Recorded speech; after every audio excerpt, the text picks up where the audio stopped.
ইরানের সঙ্গে যুক্তরাষ্ট্রের শান্তি আলোচনা ভেস্তে যাওয়ার প্রেক্ষাপটে ইসরায়েলের বিরুদ্ধে কড়া হুঁশিয়ারি দিয়েছেন তুরস্কের প্রেসিডেন্ট রিসেপ তাইপ এরদোয়ান। শনিবার এক রাজনৈতিক অনুষ্ঠানে দেওয়া ভাষণে তিনি এই মন্তব্য করেন।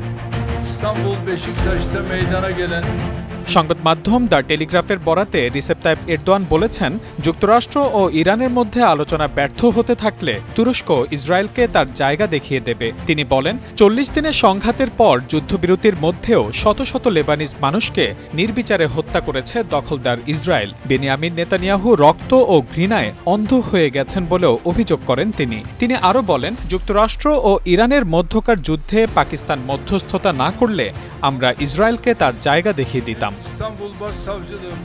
তুরস্কের প্রেসিডেন্ট হুঁশিয়ারি দিয়ে বলেন, আমরা যেভাবে লিবিয়া ও কারাবাখে প্রবেশ করেছি সেভাবেই ইসরায়েলও প্রবেশ করতে পারি। এটা না করার কোনো কারণ নেই। এর জন্য শুধু শক্তি ও ঐক্যের প্রয়োজন হবে। এদিকে নিজ দেশের এক অনুষ্ঠানে মধ্যপ্রাচ্যের ম্যাপ দেখিয়ে নেতানিয়াহু বললেন, আমরা তাদের শ্বাসরোধ করেছি। এরদোয়ান নিজ দেশের পূর্বাঞ্চলে কুর্দিদের উপর দমনপীড়ন চালাচ্ছেন দাবি করে নেতানিয়াহু এই আক্রমণ করেন। তেল আবিবের জবাবে ইস্তাম্বুল বলেছে, সবাই জানে যে তার কোনো নৈতিক মূল্যবোধ নেই বা কাউকে উপদেশ দেওয়ার মতো কোনো বৈধতাও নেই।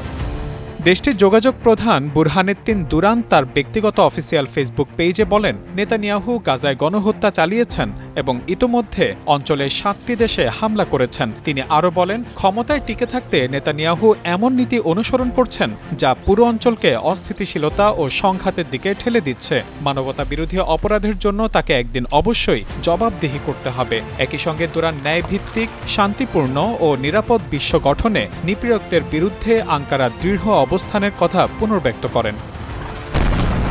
২০২৩ সালের অক্টোবরে গাজায় সামরিক অভিযান শুরু করে ইসরায়েল। এতে এখন পর্যন্ত ৭২,০০০-এর বেশি ফিলিস্তিনি নিহত, প্রায় ১,৭২,০০০ আহত এবং উপত্যকার প্রায় ৯০% বেসামরিক অবকাঠামো ধ্বংস হয়ে গেছে। এদিকে ২০২৪ সালে আন্তর্জাতিক অপরাধ আদালত গাজায় যুদ্ধাপরাধের অভিযোগে নেতানিয়াহু ও সাবেক প্রতিরক্ষা মন্ত্রী ইয়োভ গ্যালান্টের বিরুদ্ধে গ্রেপ্তারি পরোয়ানা জারি করে।